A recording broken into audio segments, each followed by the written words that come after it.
Ici, on se trouve à Montravel, donc c'est chez moi, une ferme de 4 hectares.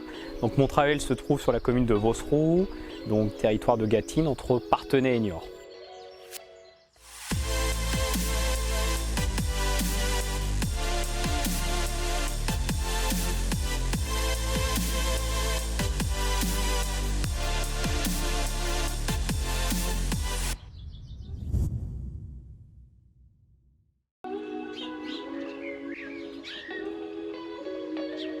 Ouais, en effet, nos portes ouvertes sont très bien passées. On a un temps qui est magnifique et puis on a eu pas loin de 90 personnes là, qui sont passées entre ce matin et début d'après-midi. Donc un beau moment.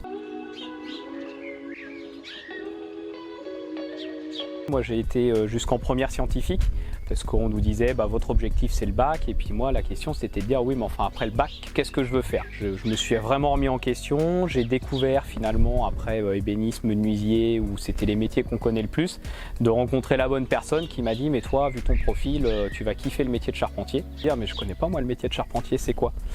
Il me dit tu vois tu fais des charpentes d'église.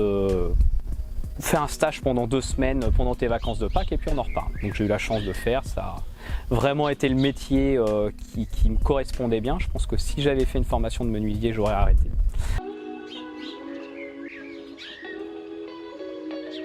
J'ai été baigné en fait dans l'éco-construction, dans l'écologie, dans le bon sens par le bâti ancien. Je voulais en fait continuer ma formation avec les compagnons, faire mon tour de France, mais que dans des entreprises spécialisées en éco-construction. À l'époque, il y avait peu d'entreprises, elles étaient bookées en fait en nombre de demandes.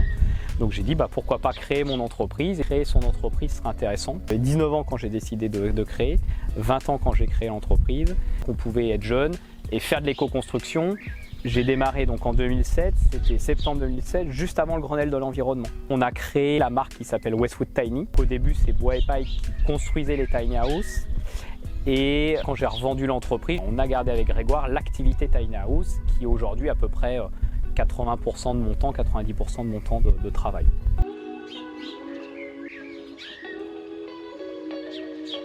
Et la tiny house permet justement à avoir un chez-soi qui soit confortable, adapté, qui corresponde à nos besoins. Pour moi justement, la tiny house, une nouvelle évolution de société, un peu comme la construction paille. Et la tiny house, c'est pareil, on se rend vraiment compte qu'on est sur une évolution des besoins déjà. Les jeunes populations, enfin les jeunes gens bougent de plus en plus. N'ont pas du tout la même notion de l'habitat, d'habiter que pouvait avoir. Là, on est vraiment sur, on veut quelque chose qui soit adapté, petit chez soi, confortable. Ça n'empêche pas de demain d'acheter une maison, de la rénover, d'évoluer.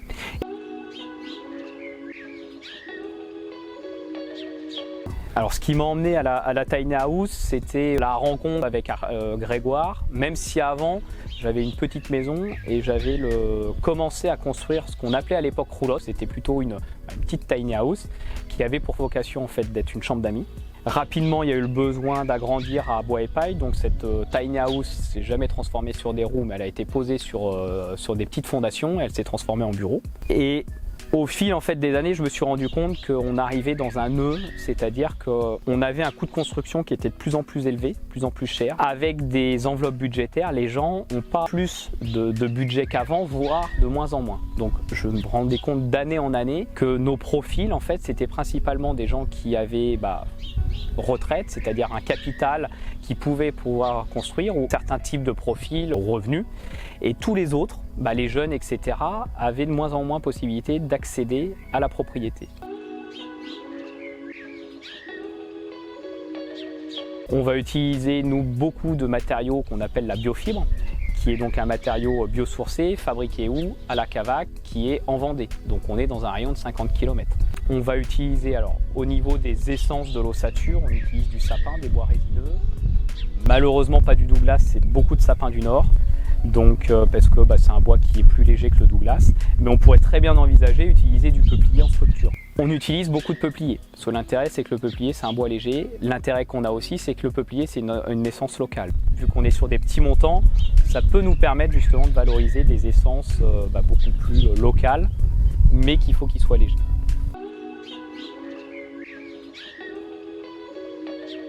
Au cours d'une vie, on est rarement sur de la mobilité régulière. Et après, on a de temps en temps des gens qui vont faire plus de nomadisme, mais on va adapter la tiny house à son besoin. Mais le moindre en fait véhicule, vous prenez un camping-car, on déplace 3,5 tonnes. Vous prenez le moindre espace avec 4 gamins dedans et on est vite très proche des 3,5 tonnes également en fait. Toutes nos tiny houses que nous on fait, et majoritairement dans les constructeurs, on est sur des toilettes sèches. Alors, toilettes sèches, c'est pas neutre non plus, mais en tout cas, on n'utilise pas d'eau, on n'est pas en toilettes chimiques qui vont avoir des impacts plus forts sur la biodiversité. Dans le monde de la construction que j'ai créé l'entreprise, j'ai toujours axé un secteur sur l'accompagnement à l'autoconstruction. Pour diverses raisons, ça permet à des gens d'accéder à la propriété parce que ça leur permet de réduire l'enveloppe budgétaire. Ça va permettre aussi de créer une relation humaine avec des gens qui est chouette parce qu'on fabrique pour des gens qui payent, on co-construit le projet ensemble, ils apprennent de nos compétences, nous on apprend aussi de leur façon de voir ou de leur méthodologie qui peut venir d'un certain métier, donc c'est vrai que c'est une expérience riche humaine. Et au niveau des tiny houses, on a développé cette partie-là au niveau de Westwood Tiny. Alors tous les constructeurs le font pas, on est quelques-uns en France à le proposer parce que ça a aussi des contraintes. Où avant je faisais de l'autoconstruction mais je me déplaçais chez les gens. Là, finalement, c'est les clients qui viennent en partie chez nous. Donc, on a vraiment toutes les formules qui peuvent s'envisager. C'est vraiment à la carte.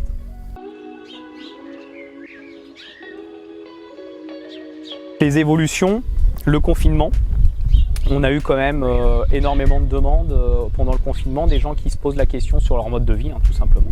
De se dire, en fait, voilà, on est dans une maison, trouver sens en fait à ça. Sur des profils qui on n'aurait pas forcément envisagé qu'ils allaient construire en tiny house, et puis finalement c'est vraiment des remises en question de vie, de vie assez profonde et des fois radicales, dans la décision de dire allez on y va, c'est le moment. Du coup des fois on sentait que ça trottait dans l'esprit des gens, et puis là le confinement a fait que clac, on enclenche le projet.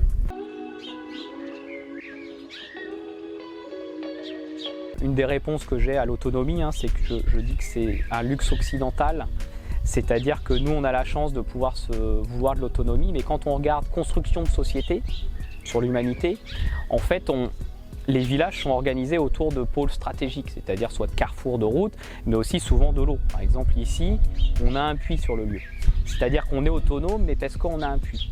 Être autonome avec une tiny house sur l'eau, quand on a 15 mètres carrés ou 17 mètres carrés de toiture, ça paraît a priori relativement difficile, surtout par rapport aux pluviométries qui sont de plus en plus aléatoires avec les changements climatiques qu'on a.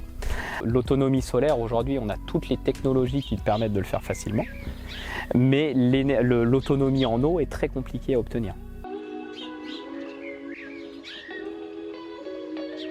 Montravel, c'est une ferme de 4 hectares, donc la maison qui a été construite dans les années 1890, elle était là pour accueillir un foyer, une famille. Donc ici, ils ont été jusqu'à 7, donc un couple avec 5 enfants. Donc je me suis toujours dit, Montravel, il faut que ça soit organisé pour accueillir plus tard plusieurs familles. Donc c'est déjà réfléchi un peu comme ça. Ça s'est accéléré en fait avec les tiny houses, parce qu'en fait la tiny house accélère énormément la chose. Il n'y a pas encore de réflexion sur d'écolieux ou autre, parce que je ne suis pas prêt encore psychologiquement. Pour moi, l'habitat écologique, déjà, c'est d'essayer au maximum de réhabiliter l'existant. Parce qu'on a un parc immobilier qui est énorme, avec énormément d'endroits qui sont à l'abandon, et principalement dans nos communes, dans nos territoires ruraux, c'est les centres-villes des petits bourgs, parce que c'est des maisons mitoyennes, parce que voilà. Mais du coup, il y a quelque chose à faire avec ça, de réhabiliter l'existant avant de penser à construire. Deuxième stratégie, c'est de réduire énormément la surface habitable. C'est-à-dire que on n'a pas besoin d'autant de surface pour le nombre qu'on est. Et pourquoi pas de faire des petites constructions à côté, mais avec de la récup, et de conditionner les espaces. Donc c'est bien de réfléchir en fait ces besoins, de les réduire au maximum. Et puis après, bien sûr, c'est ce qu'on entend, c'est de réfléchir l'impact réel des choses et d'avoir une réflexion globale. La réflexion globale, c'est en effet avoir, ce que tu évoques ici, c'est de réfléchir sur l'impact des matériaux, leur énergie grise, mais aussi la pollution des sols, etc. Donc c'est pour ça que moi j'adore la botte de paille, parce que la botte de paille fait sens, on est sur un produit local, toutes les constructions que j'ai faites venaient de moins de 50 km, on est sur un stockage de carbone phénoménal, mais encore une fois, ce n'est pas un matériau adapté dans toutes les situations. Et il ne faut pas se dire vu que la botte de paille c'est le mieux, je vais concevoir des bâtiments pour accueillir de la botte de paille. Non, des fois ça ne sera pas des solutions. Parce qu'en ville, c'est pas forcément adapté. En tiny house, par exemple, c'est compliqué de mettre de la botte de paille, donc on est obligé de se diriger vers d'autres matériaux. Mais c'est d'essayer de trouver toujours le bon matériau pour le mettre au bon endroit où il va être le plus juste et qu'il aura le moins d'impact. Voilà. Et ça, c'est important parce que, comme je disais souvent, faire une maison passive, c'est bien. Mais si son énergie grise, c'est-à-dire par exemple faire des maisons en polystyrène ou autres qui sont passives, avec énormément de technologie, et bien en fait, il y aura la durée de vie de la maison permettra jamais d'amortir la consommation d'énergie qu'il a eu besoin pour produire tous ces matériaux.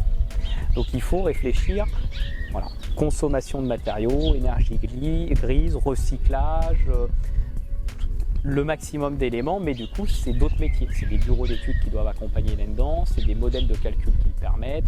Cocon par exemple développé par Luc Fossac permet d'aller assez loin en fait dans ce type de profilage en fait de choix techniques.